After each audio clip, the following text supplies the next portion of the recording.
Earlier this year I had the opportunity to go and attend Forces in New York, and I think, like so many of you would, I'm sure, agree, fashion does need to address bigger questions, where we are now, certainly where we're going, issues like representation, social responsibility, diversity, and this is a chance to do just that.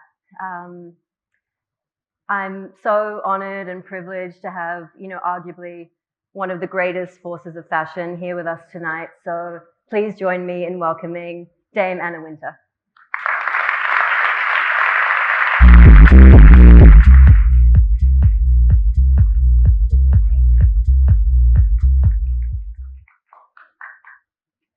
Welcome, Anna. Finally here. Yes. I am so embarrassed to say in front of this wonderful audience that this is my first trip to India, but it certainly won't be the last. And the team here have been so incredibly welcoming. You've all been so incredibly welcoming. And it's been an extraordinary experience, even in the few days that I've been here, to see how much life there is on the streets, how beautiful the city is, this incredible mix of historic architecture, all the kids playing cricket, and not to say the least, my extraordinary view every morning on the water and the boats outside of my fantastic hotel. So I am just thrilled to be here, and thank you so much for having me tonight. Thank you. Well, that paints such a beautiful first impression that you've had of India. I'm just going to sort of launch straight into it. Obviously, the past 2 years have been difficult for everyone, including the fashion industry. And I just wanted to start by asking you, obviously Vogue, it's so much more than a magazine. I'd love to kick off by understanding from you about this new exciting global vision for Vogue moving forward. Yes, it was. I'm not sure if we were, we were certainly not planning to execute a global vision during a global pandemic. And in some ways, as I look back on the couple of years, maybe 3 years now that this has been a plan that we've been working on, it made it easier because I think everybody was stuck at home, endlessly having those strange meetings on Zoom. I promise you, before the pandemic, I had no idea what Zoom was. Did you? I mean, suddenly there were Zoom rooms all over the office that never really got used. So we all had to learn how to work in a very different way. And though we had started to work on the idea that we should actually work as a global media company, because we told everybody we were a global media company, but we were not. We just operated in these silos, and we were collegial when we saw each other, but actually we didn't work together. We were quite secretive about some of the stories that we worked on, and I often thought that many of the different titles that had sister or brother titles elsewhere in the world didn't share knowledge. They didn't share writers or storytelling or all the incredible talent that we had working for us in all these major capitals of the world. It was ridiculous. So when Roger Lynch, our new CEO, not so new, but our new CEO at the time, asked me to take on this initiative and to work with different people all over the world, it was terrifying, but it was also incredibly exciting because it was something that I had thought about for so many years and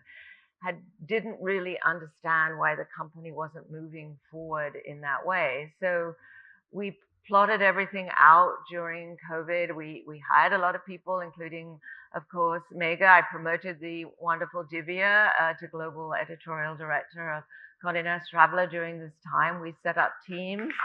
Yes. We set up teams in sort of 3 major hubs: Asia Pacific and Europe, based in the UK, and of course in New York for the Americas. And we started to work together. And at the beginning, everybody was so scared and so cautious, and didn't really understand what the hell we were trying to do. And then as we all grew to know each other and understand different cultures. Because, I think it was Alex particularly who said to me, don't make a mistake and make everything global. And he was completely right, because we have to respect local cultures as well as understanding what stories can work from a global point of view. So it was a fascinating 2 years, and because everything was sort of falling apart, I think that helped us in thinking as we emerged, we would be a different company. So, and then in the last year, I think we've been refining the plan, learning from the many mistakes that we made, and understanding also that we always have to be re-looking at what we've done, and that this is a plan that will never be finished. That the world has changed so much during the, COVID, that we have to examine what our values are, what we stand for. Obviously, the world is so much more diverse. The digital world has gotten rid of all these barriers that we worked under previously. And this is just a long-winded way of saying it's unbelievably exciting. And one of the reasons I'm here is that I'd met so many of the teams on Zoom, but seeing people and understanding how they work and what they feel about everything in real life is so valuable and so important. And I say to a lot of the people, and I'm sure you probably have this issue here in India, the kids that don't, or not only the kids, older people too, that don't want to go back to the office or feel that they can do everything from home. It's simply not true. There is something about being together in a room and having those creative conversations, and you go out for coffee or whatever it may be. That is irreplaceable. And so that is something I think gradually people are coming back to the office, they're understanding the value of being there, and each day is different, each day is new, each day uncovers some new exciting story, and we just have the privilege of being able to tell them. Thank you. Amazing. Leading on from that, Vogue is obviously a 130-year-old brand that was originally only thought of, definitely pre-internet, but as a print offering. How does Vogue stay relevant in a time where literally the way we consume content is completely different? It wasn't even envisioned for the mediums that we're talking about. But right I think that's what is so thrilling about being a journalist and working in media today is if you think of a title, GQ or Travel or AD or Vogue, it doesn't matter. If the title is in the middle of that circle and you look at all the opportunities that you have to tell stories today, so far removed from when I started, where all you had was a print story, you had to sit and wait for 3 months for it even to see the light of day. And at that point, you probably thought, well, that was a big mistake. What on earth was I thinking about? And now you can get the stories out the same night, the same day, and you can cover them on social, on video, or short form, long form. You obviously have print, which has become such a collectible product, I think, for all of us, and something that you really want to keep on your coffee table and have for life. Recently, I was looking for a new editor of a title that we have in London called The World of Interiors, and it was so interesting when something is top of your mind. When I went to people's houses and I saw that the magazines that they kept, it was sorry, Megha, it wasn't Vogue, it wasn't GQ, it was The World of Interiors. I saw piles and piles of them in AD. There was something about home and life being sort of more present and more something that they wanted to keep. And that made me think about how we needed to make print something that was more of a keepsake and something that people would want to archive. But I think the way we receive information today is so quick, and you have to think about it all the time and think about moments, not months. And I've always thought that Vogue, for instance, would be a really interesting project for Vogue to look at what we could do with fashion shows. And let me tell you, I have been to a lot of fashion shows. It's one of the reasons I wear my glasses. But I've thought, what can we bring to a fashion show that can be different from what all these brilliant designers do? And I have 3 dogs because I'm crazy, but I was walking my 3 dogs in Central Park and I saw a scene that was unlike anything I'd ever seen before. I mean, it just was so full of life. There were people on bicycles, there were families, there were delivery men, there were people running, people playing cricket, people playing football. I mean, you just saw the world there. And that's what gave me the idea to create a fashion show that would be called Vogue World. And it's something that we very much want to travel around the world. And it was also a way of creating content. So what we did was we did a lot of stories around the making of Vogue World. On the runway, we didn't just have models. We had delivery men, we had pizza men, we had dancers, we had musicians, we had singers, we had athletes. We actually opened the show with Serena Williams, who had been on the cover of the September issue of American Vogue, announcing her retirement. And in between, if you looked, you suddenly saw there was somebody very famous. There was Misha Baryshnikov, or there were all the supermodels. And then we closed the show with an amazing performance. And what I kept saying to everybody backstage, be joyous, be happy. And you could also buy all the clothes directly from our website. So it was very relevant to people watching the live stream at home. And we created content for all of our territories. We made sure that we had representation from all the countries where we have a Vogue. So it felt very international, very global. And everyone on the Vogue team in America, they gave up their summer, but they gave it up willingly because they knew they were doing something that was very different and very new. And I think that's what we have to constantly do, Megha. We have to push ourselves. We have to think what hasn't been done, be very adventurous, be fearless.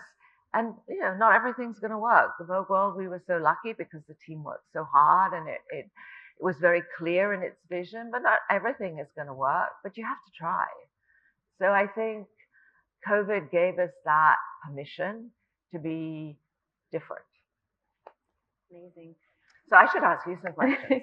So you're obviously new in the position, and I think you've made a lot of change in such a short amount of time, and I'm interested in a way, having lived obviously you lived here before, but coming into India from Australia, what was your thinking process about change and what you wanted to create with Vogue India? I mean, first and on a personal level, it's such an incredible privilege because it's been a way for me to connect back with my culture. And before I came and I was looking at what was happening here, and I think one of the most exciting things is there is this groundswell of young creatives at the moment who are just bursting at the seams, full of new ideas, image makers, I mean, the writing standard here is phenomenal.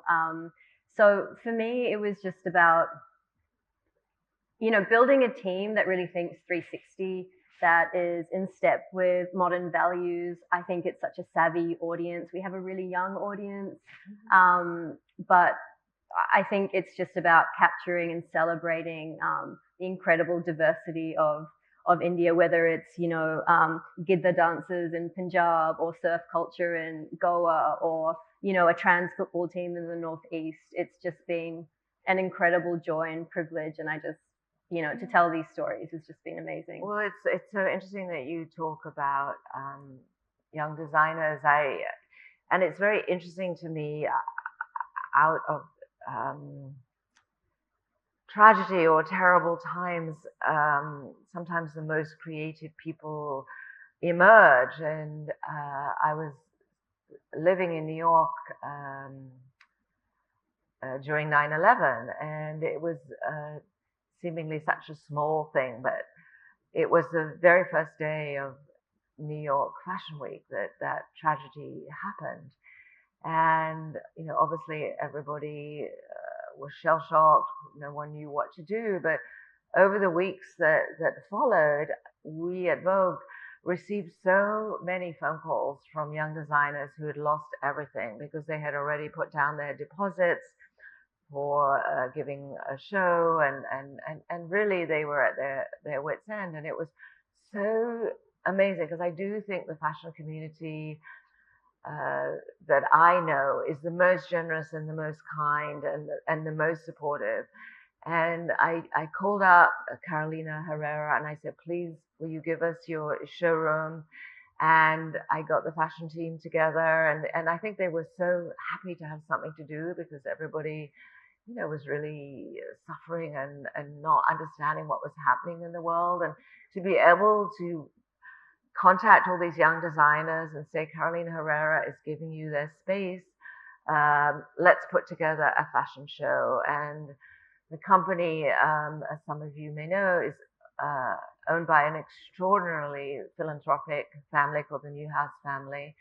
And I went to our CEO and leader at the time, Cy Newhouse, and said, listen, the fashion industry, the young people there are on their knees. What can we do to help us? And he gave us an extraordinary amount of money, and we launched something called the Vogue CFDA Fashion Fund, which to this day supports young designers. And we put on that fashion show. All the press came. It was on the evening news, which was a really big deal in those days. There was no Instagram. And out of that, we launched the next generation of young American designers. And every year since then, we have given out financial support and mentoring support. And we've worked as a community that really understands each other. And through the mentoring, they learn how to really run a business, because I think particularly more today, I think there is a sense that you just say, I'm a designer and you're going to be successful and you'll have, an Instagram following. And that's simply not true. There's so much you have to know and to learn, and we're able to help them in that way. And then again, during COVID, we got all these calls. What can we do? Everybody's sending back our clothes. We're going to go out of business. So working with the CFDA, who helped us, which is the sort of governing body of fashion design and designers in the States, we repurposed the fashion fund into something we called a common thread. And thank you, the New York Times. They ran a great piece about what we were trying to do. And that very night, the very night that the piece ran, I got a call from Ralph Lauren, and he gave us a huge amount of money in support of the common thread. So I was then able to report that the next day, and people just gave us money. Even, Tom Ford, Donna Calvin, Michael Kors, so many of the stores, even though they had huge issues themselves, Conde Nast was very supportive, and we were able to give out hundreds of grants of various amounts of money to all these young people and not so young people. I was surprised by some of the calls that we were getting. And Common Thread gave out, I think it was several hundred grants during the 2 years. And then obviously as the pandemic ebbed, we were able to return to the Fashion Fund. And we're now looking at how we can make it truly global, because I think there's a way that we can support each other now that we are truly a global media company. But I tell that story because I think whatever world you live or work in or in, it's so important to use your platform to help others. And it is so rewarding and so important. And also, I think you learn so much by seeing the struggles that young people are having as they enter our business. But they teach you, and it's, again, going back to why I'm here, you learn when you meet people and you have a conversation. And again, so going back to all the young people that you're talking to now across all your different platforms, Megha, at Vogue India, what are they telling you? What are you hearing? Well, I think they're spoiled for choice. They are consuming content that it's borderless content. They're consuming content via their phones. They're very discerning. They're savvy, and I think they choose with their values what they buy, what they read. So I think that's really the biggest takeaway. Is you can't. I hear a lot of sort of marketing talk about trying to target, Gen Zers or millennials, and I'm an elder millennial, not quite a middle millennial, but I just, where does that leave me? I don't know. But it's a mindset, I think. Yeah. But I think at the end of the day, it's just about they can see through trying to be targeted. It's about quality content and telling quality stories and being aligned in those values and iterating and being progressive and just doing good work, a good piece of writing, a good photo shoot, something with integrity. I think ultimately, and we're so lucky because we have so much access.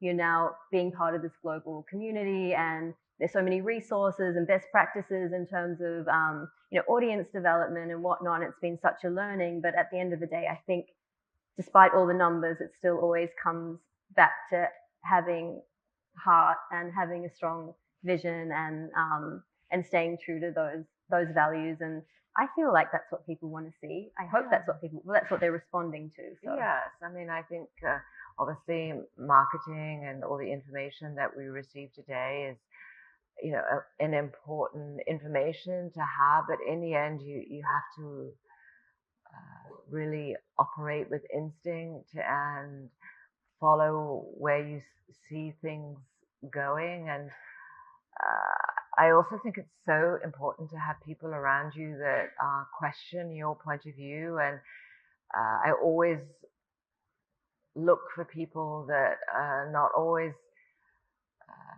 agreeing with everything that one says and that presents other points of view. And I have two rules when I'm interviewing people. I think, am I going to be pleased to see this person when they walk into my office, and are they going to feel free to disagree with me? And I think it's so important to be open and to hear what your teams say. And it's a different. I think I see with all the teams that I'm working with around the world that they do feel able to express themselves and to stand up for what they believe in. And we talk a lot about issues like diversity and inclusion or body diversity, and certainly, of course, so importantly, climate change and sustainability. And I think as a platform, Vogue has so much work to be done in all of those areas, but we have the wonderful opportunity to be able to also lead and lead with our values and to support the Conde Code that we truly, truly believe in. I also want to ask you, I mean, you're so, having been lucky enough to be edited by you, and one thing that is abundantly clear is you're very instinctual and very decisive. I know there'll be a lot of young people watching, wanting to sort of break into the industry. What do you think it takes to be a good editor or a good content creator, and what's your approach personally? Well, I think there's a lot of different paths that you can follow, and I'm always so grateful that I actually started my career in the UK. And I think Alex said to me, we're very scrappy here, and that resonated with me because when I started in fashion at the first job that I had, we were very scrappy, and as a result, I had to learn everything. I had to learn to write, to edit, to design, to cover the market, to make presentations. We really were the original multitaskers. And then I moved to New York. And when I eventually landed up at American Vogue, I was really shocked by how siloed everybody was working at Vogue. I mean, there was a shoe editor, there was a fabric editor, there was even a underwear editor. I mean, there was an editor for everything, and they didn't seem to talk to each other very much. So it was a very peculiar experience. But again, I tried to learn, and I think today you have young people that start out that are very much self-starters, and they will find a way forward. And then there are others that maybe are happier working in the silos that will probably be more successful if they go and work for other people. And I do advocate for that a lot. I think there is a thirst for success and celebrity that sometimes can be dangerous. And working for someone whom you admire, or working, for a design house whose work that you think is fantastic, and moving around quite a bit is also very helpful, and learning how to do everything, because that gives you the confidence when you are in a position when you are a leader yourself. So be a sponge, learn everything, unless you just have this burning desire to do it on your own, and then you just have to follow your own instincts and not look at what other people are doing and not worry about other people's visions. You have to stay very focused on what you believe, and otherwise it will never work if you're um, trying to please the crowd. It just isn't going to succeed. And sort of leading on from that, you're also known to really spot talent and wrap your arms around them and put the full weight of Vogue behind talent that you believe in. Whether it's a young photographer like Tyler Mitchell or, someone like John Galliano.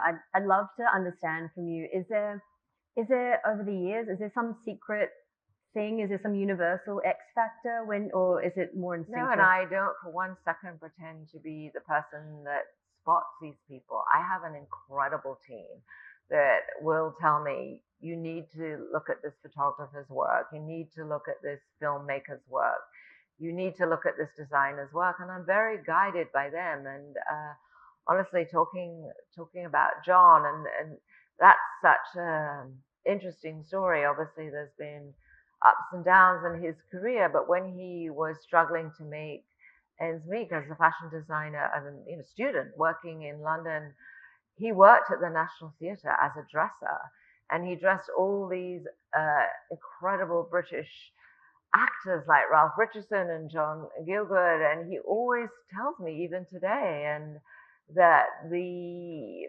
excitement of standing in the wings or being backstage and helping them get into their Shakespearean costumes or Noel Coward or whatever it may be, that stayed with him. And if you look at John's work, even today, you see that influence in everything that he does. And my dad was a journalist and was an editor of an English newspaper, and he was very involved in the theatre. I love the theatre, and he started something called the Evening Standard Theatre Awards many, many years ago that I used to go to as a girl, and I sometimes helped them with that. And pre-COVID, we were doing those awards, and I said to the people that ran the paper, like, this is too much, best actor, best actress. Let's reward the people behind the scenes. Let's reward the dressers. So we invited all the dressers from the London theatres, and there were so many of them. And we helped them get dressed, and they sat in the dress circle, and I invited John to give them the award, and it was so emotional. They were so proud when they came out, in their diamonds and their evening dresses, and the crowd gave them a standing ovation. And John made a wonderful, wonderful speech talking about his time as a dresser. And I think there's a lot to be learned from stories like that. There's always a lesson in whatever it is that you're doing, and it's always important to remember the people behind the scenes, because they're the ones that are usually putting in the work. So true.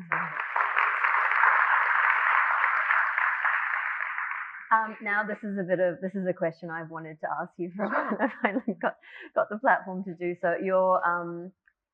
Whatever your email etiquette is out of control, whatever time zone, whatever time, we can always expect a whip it fast response. Can I just ask you how you structure your day and a normal day at work for you? Well, I'm a very early riser, and there's a gentleman somewhere in this room that knows that, because I saw him early at the gym the other day, and he wasn't shy. But I get up really early. I do all my emails. I walk to my gym. I work out. I come back. I walk my dogs, and I try to get to the office around 8:30. And there's so many meetings now that it was sort of became quite. I don't know how all of you feel, but I actually felt it became overwhelming, the amount of meetings that we had to do during COVID. So I've been quite rigorous about cutting back the amount of Zooms that I do, and I really try to make time for in-person meetings and in-person discussions. And we work in the World Trade Center, which is far from most things. So I also try to make a point, usually at the end of the day. I do a lot of work with the Metropolitan Museum to go to a museum, or certainly go to a theater, which I love so much, or a screening, and make sure I'm interacting with different kinds of creativity, that it isn't, because fashion, like anything, or journalism, does not work in a vacuum, and you have to be aware of what else is happening in the world. And I'm not a late night person, so I finish up the emails and I go to bed early. But I have to say, I just love what I do, and that's the most important. I'm thrilled to work with the amount of talent that I work with. I'm thrilled when they succeed. I want to help them do better. I like to try and learn something new from all the different people I'm working with all over the world in different areas, whether it's consumer or audience development or GPT. I mean, I'm not a tech person, but I'm trying to learn as much as I possibly can. And it's a fascinating world that we're living in today. And how lucky are we to be able to report on it and to tell the world as much as we can through our lens, what we see happening. So I think we have another guest who's going to join us. With one force to another force on stage. I'd love to welcome Mr. Sabyasachi Mukherjee onto the stage.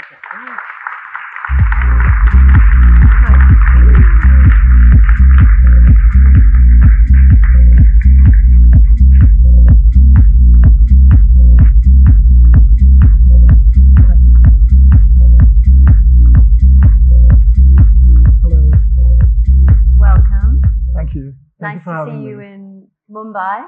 But I'm always in Mumbai. I just saw you in New York. Amazing opening there. How are you feeling after that? A little jet lagged, but I'm relieved that the store is now set. We still have a little bit of teething problems, but I'm glad that it's over. And, I've said it before and I'll say it again. You have such a specific brand of India now that you've taken that brand to the world. Can you just talk to us a bit about what your brand India is? I didn't really come from a fashion background because one half of my family are educationists, the other half of my family are doctors. And I grew up studying economics. If somebody tells me that, was your passion fashion? I would say no. But I got into it. I applied myself because my mother's a painter. I got interested in textiles and I worked very hard. And I think I built the brand out of sheer hard work and discipline and a little bit of common sense. And when I look at brand Sabyasachi, I'm very proud to be Indian. I think it's an amazing country that we live in. It's a country that stands very tall in terms of history, culture, textiles, and there's so much of all the five senses that we have that's that embodies India. So when I was building a brand, I think when you build a brand, I think you build a brand out of logic, and you build a brand out of understanding who you are, where you come from, what your hinterland is. And I wanted to exploit all of that because I thought, when I look at global fashion, I've always said that, succeeding in business is knowing what is missing in a spice rack. So if pepper is missing, that's what you deliver. And I thought that the world didn't really have brands that was craft first in many ways, in the craft that we know from our part of the country. And I was very determined that when I do build a global brand, I wanted it to be India first. And I think big brands and beautiful brands are built with a lot of discipline. I worked very hard for 20 years trying to build the foundation of the brand.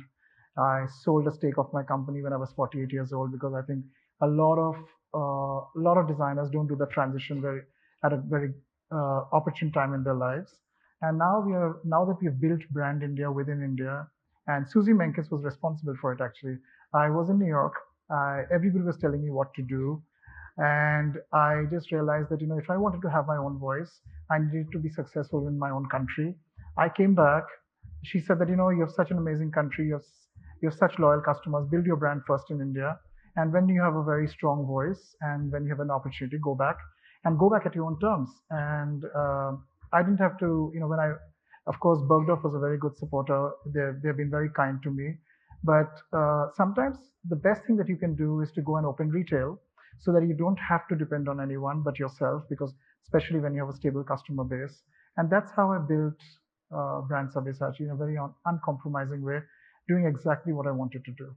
Amazing. Can I ask, where do you find the talent when you're looking for people to work with you? Where do you look? And I'm a spotter. So there are many people in my company who come from very diverse backgrounds. Right. There was a boy that I was speaking to in Bangalore. His name was Jojo, and he was a junior HR head in Wipro, which is a tech company. And one day I saw him doing, setting some friends' hair when they were going for a party. And I said, "Where did you learn this?" So he said, I'm not allowed to study fashion because I come from a very strong Catholic background. And so, I used to look at Aishwarya Rai, who's a big actress here, and I used to copy her hair on my mother.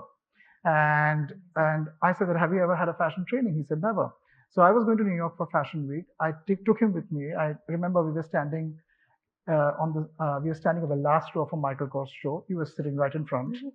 And I showed him the show and I said, "Do you ever want to go back to Wipro again?" And he said, "No." And now he's the head of design in my company. There's Manav, who comes from a hospitality background. His father is a builder.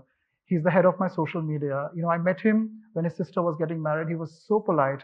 I said, "What do you do?" He said, I build hotels and offices." I said, "That's not your job. I think you'll be a great PR."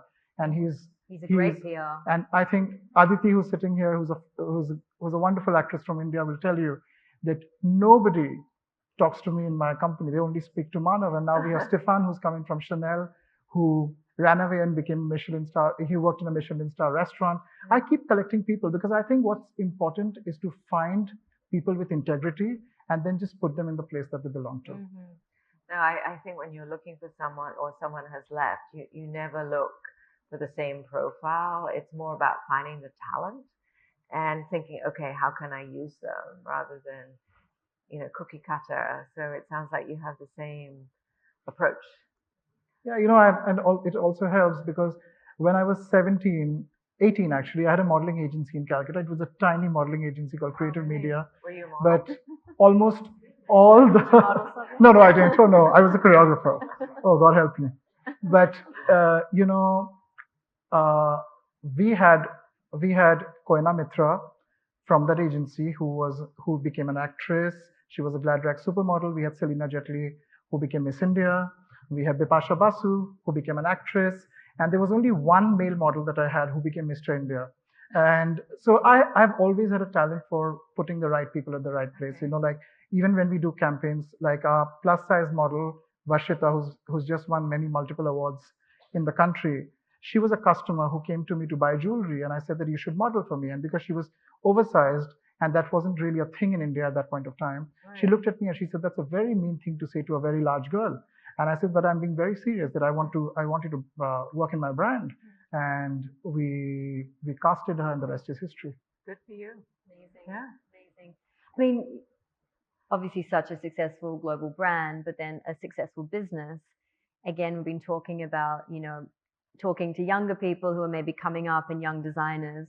Any sort of insider advice that you would give to them? Any sort of words of mentorship? Just listen to yourself. I did. When I started, everybody told me that what I did wouldn't work. Firstly, they said, "Change your name because it's too long. People will not be able to pronounce your name globally." And they said, anglicize it, shorten it. I didn't listen to them. And, when I started working in India, I started working with a lot of coarse textiles. A lot of people said that these were too rough. They're not going to drape very well on people. But I persisted. I think when you have singularity of vision, it's only a matter of time till the world believes in you. You just need to stick on with your instinct. Yeah. Thank you. We've been talking a lot about young people and obviously, you know, the Indian sartorial tradition is so much grounded in the handmade and age-old techniques and things by the hand, which Sabyasachi is so about, you know, whether it's a textile or a beautiful piece of jewelry with natural diamonds. How are you bringing craft to a younger audience? It's a very interesting question. It's a very loaded question, actually. So I do it in two ways.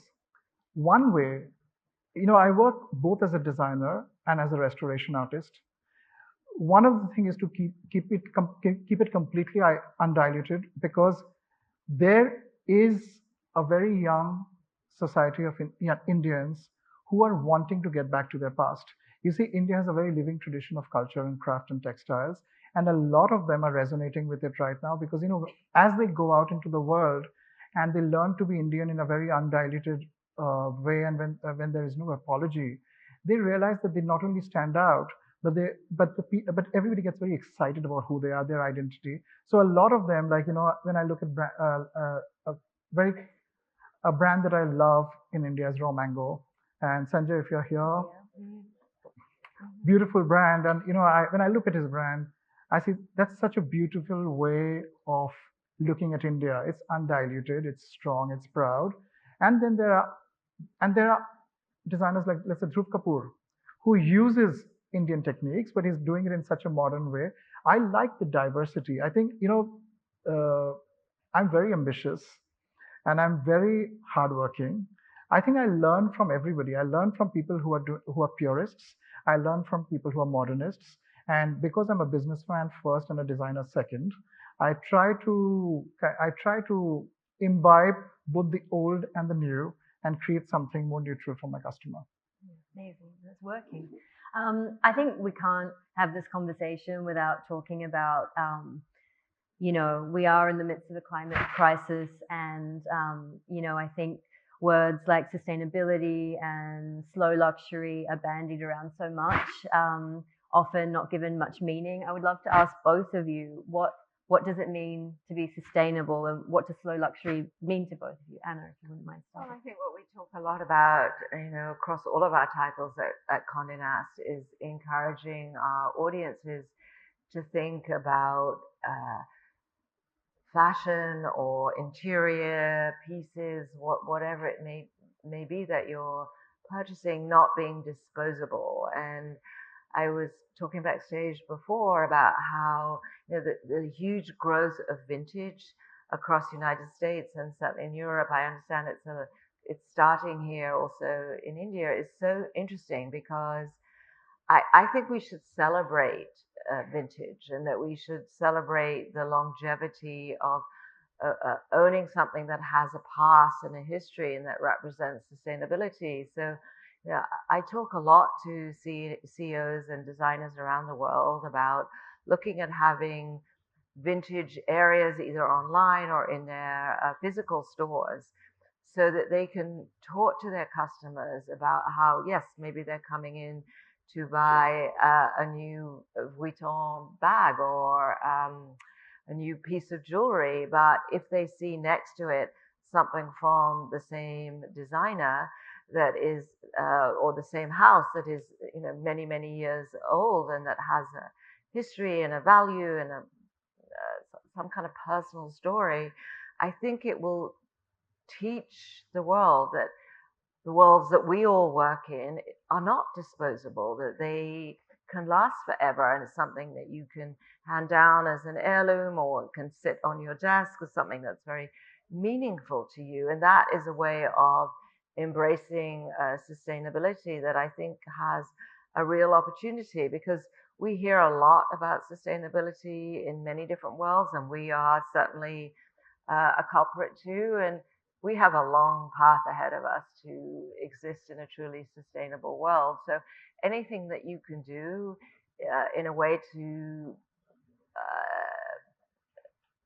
give your values to your customer, to your readers, because particularly a younger generation, they care, and it's their future, and they want to be part of a world, a company, a designer's work that stands for the same things that they do. They do themselves. I mean, I'm sure you agree.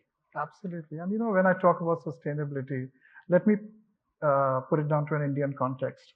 India has always been sustainable. Our culture, our economy, our society is sustainable because, one of my favorite words in India is a word called jugaad, which actually means quick fix using common sense. And we've never really thrown away anything. At a time when our shoes gave away, we took it to a local cobbler. If our saris gave away, we quilted it and made it into a bedspread, or we used it as a washcloth. If our milk came in plastic, our mothers cleaned it up and used it as pouches to give us tiffins in. I think in India, people never really threw away things. They always found a way to upcycle it. And when I talk about sustainability, I think the real onus begins with the consumer. I think sustainability starts with you wanting to consume better and consume less, because when you start consuming right, we produce right. So if it is not really, when we talk about when we have dialogues of sustainability, I say don't just blame people who are producing products which are not sustainable. Blame the consumer who's buying it, because if you take a pledge to consume better and if you consume less, and I see a lot of this happening with brands like Hermes and Chanel. They're just raising prices, making better products, and their businesses are becoming more and more sustainable because they are forcing consumers to buy less and buy better. I think it really starts with the consumer first. We all have a responsibility. Everyone has a Absolutely. responsibility. Sabya, we've been talking about 360 and looking at content in a 360 way. I feel like you've built a 360 brand, whether it's the Sabyasachi wedding or the experience of going into a store, an incredible piece of jewelry with natural diamonds. Can you let us in on what's next? Well, we'll get into beauty at some point of time. That's a natural progression. I'm toying with the idea of doing a perfume because I want to do an India perfume because the brand is so sensorial. But for us, the sky is the limit because we've already, we are going to do home at some point of time. Probably do restaurants and hotels because I'm a Bengali. I love food, and I think fashion and food have a very integral relationship in my head, at least in my head, and I want to merge the two together. Amazing. Well, we wait with bated breath. Thank you so much, Thank Anna you. and Sabya. I've enjoyed the conversation so much. I hope Thank everyone you. else has too. Thank you. Thank you.